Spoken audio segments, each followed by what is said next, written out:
नमस्कार सर्वांना. रयत मध्ये निवड झालेले जे बांधव आहेत आपले, अगदी गुणवत्ता असूनही त्यांची परवड जवळपास वर्ष होत आलं तरी सुद्धा चाललेली आहे. म्हणून या बांधवांचं येणाऱ्या काळामध्ये समायोजन करणं हा शालेय शिक्षण विभागाच्या अखत्यारीतला विषय आहे. आणि कोर्टाचा निकाल येईल काय येईल ते माहित नाहीये, परंतु याचं समायोजन शालेय शिक्षण विभागाला करावं लागणार आहे आणि त्यासाठी सध्या प्रस्ताव सुद्धा प्रस्तावित आहे.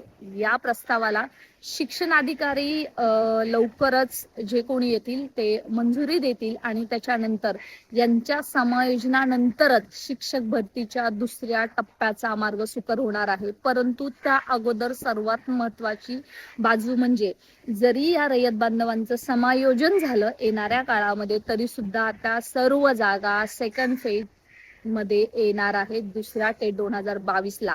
रयतने सांगितलेलं आहे की जेवढ्या काही जागा आहेत त्या आम्ही पवित्र पोर्टलला देऊच, परंतु सध्या कोर्टामध्ये ही केस असल्यामुळे सध्या कोणताही निर्णय घेतला जात नाहीये. सध्या रयत बांधवांचं पुणे आयुक्त कार्यालय इथे आंदोलन सुद्धा चालू आहे हक्काच्या नोकरीसाठी.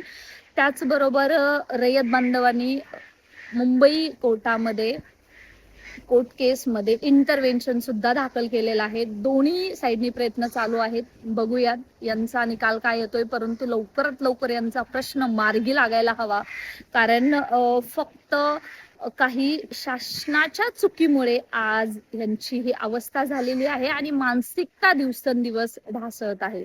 सो यांचं समायोजन जरी झालं तरी शालेय शिक्षण विभाग जुन्या संचमान्यतेनुसार जास्तीत जास्त जागा देऊन पवित्र पोर्टलद्वारे दुसऱ्या फेजमध्ये ही सर्व पदे भरली जातील याची खबरदारी घेईल अशी आशा आहे. Stay connected.